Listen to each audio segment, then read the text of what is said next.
আপনার add targeting পুরো 100% perfect হতে পারে, কিন্তু আপনি যদি আপনার অ্যাড ক্রিয়েটিভটা আনঅ্যাট্রাকটিভ রাখেন অথবা বোরিং রাখেন, সেক্ষেত্রে কিন্তু আপনার খুব একটা বিক্রি আসবে না।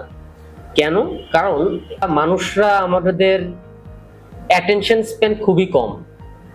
আমাদের নতুন রিসার্চে দেখা গেছে যে মানুষদের প্রায় 3 থেকে 7 সেকেন্ডের মধ্যে আমাদের অ্যাটেনশন স্প্যান শেষ হয়ে যায়।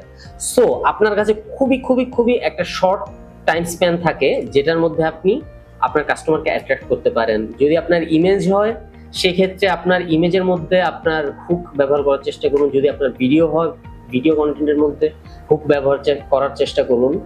সেক্ষেত্রে আপনার কাস্টমাররা আপনার কন্টেন্টে স্টিক হয়ে থাকবে, এবং স্টিক হয়ে থাকলে যেটা হয়, ট্রাস্ট ফ্যাক্টরটা বাড়ে। ট্রাস্ট ফ্যাক্টর থেকে সেলস আনাটা খুবই সহজ।